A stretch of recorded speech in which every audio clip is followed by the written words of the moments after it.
need a high-end designer or a lot of money to get a luxe look. Be your own interior designer. This is Affordable Interior Design, the podcast. Here's your host, Betsy Helmuth.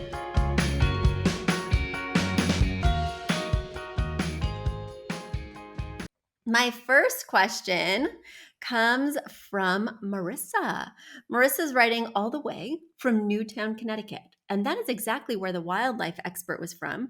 So I happen to know that that's 45 minutes away from my current location in Connecticut.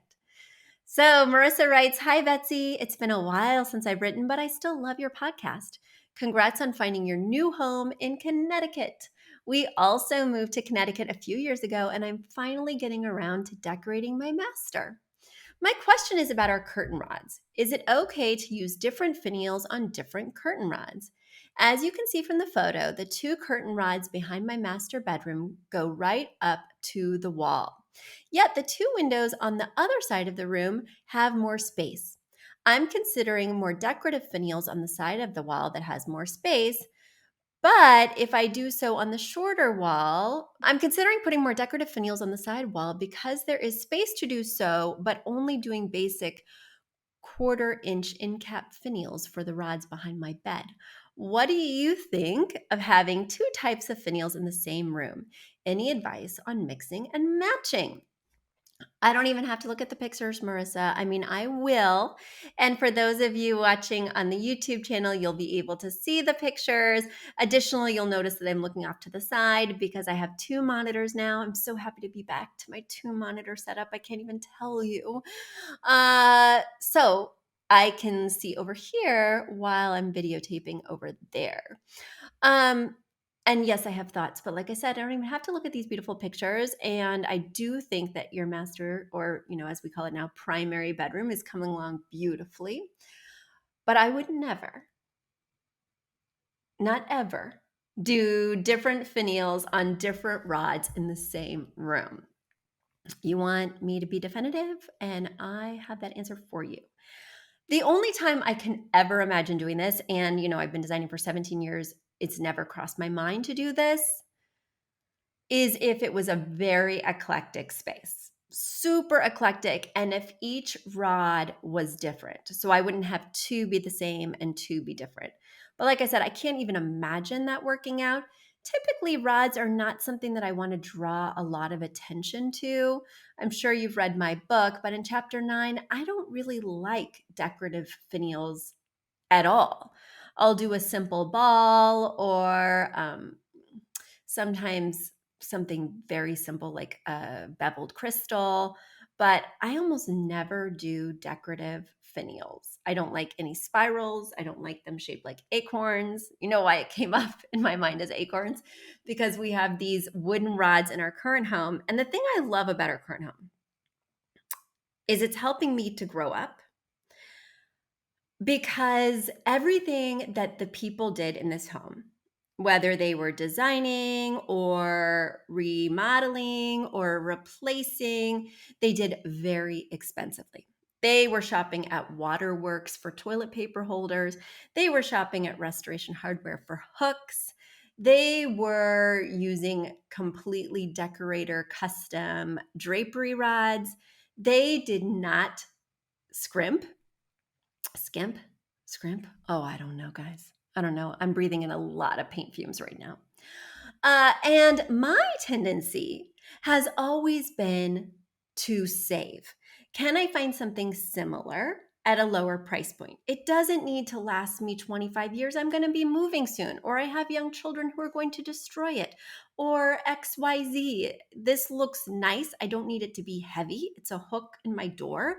It's nice enough. I can easily get it on Wayfair, even West Elm, right?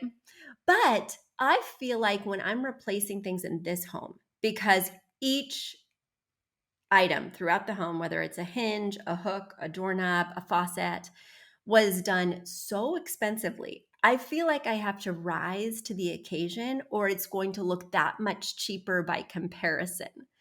So I have been shopping at places I would never normally shop because I think it's worth the investment to maintain what they did. There are definitely some choices. In other words, the chandelier cottage, or the cottage and the chandelier, the sconces and the chandelier, that I can tell are Restoration Hardware. I can tell were much more than I would be inclined to spend, but they just don't match my style and they are going to go. But those foundational pieces, I think it's so important to preserve. And I consider myself a steward of this home, right? And so I'm going to keep it up at the level I found it. I really don't want to degrade this home with any of those architectural finishes. And so I'm going to keep the rods that have the acorns. How do you like that tangent? And, speaking of tangents, I've been working on some new client projects. I took a few weeks off because I was traveling, and how am I going to meet with clients? So I took a few weeks off, and also I was going to be very distracted. And if I would have known, I would have taken more weeks off. I would have, I was still managing the firm, but I wasn't actively taking clients. But now that my house is a disaster, now that I am living with very little furniture, now that everything feels so uncomfortable, I find that it's really hard to give from an empty cup. So I have these really big presentations this week, like a 3-room presentation and an overhaul package presentation, and they are high stakes and many items. And normally I'd be so excited, so energized, and instead it's just making me feel depressed.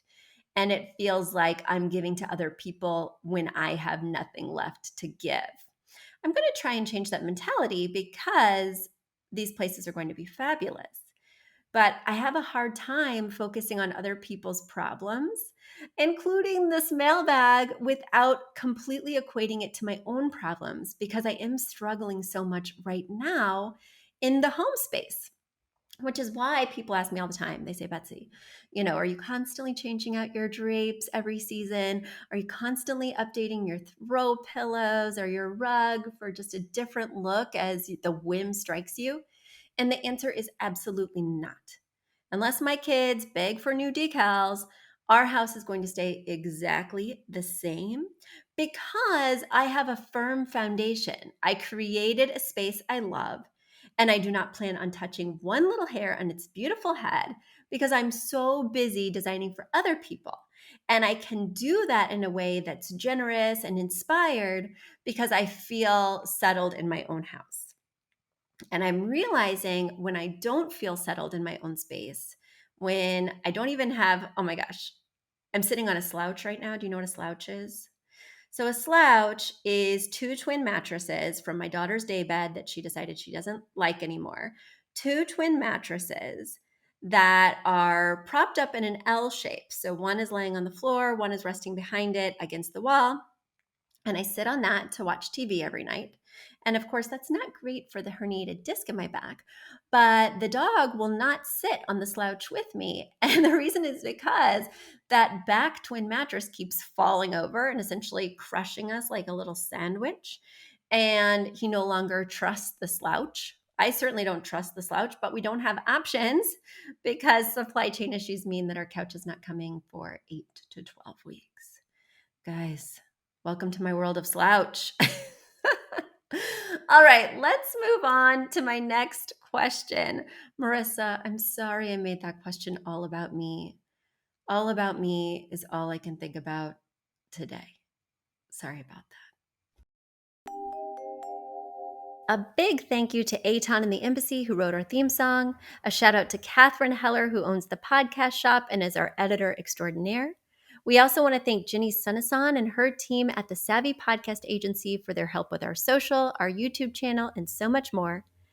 We also want to thank Uploft, which is our parent company who supports this podcast.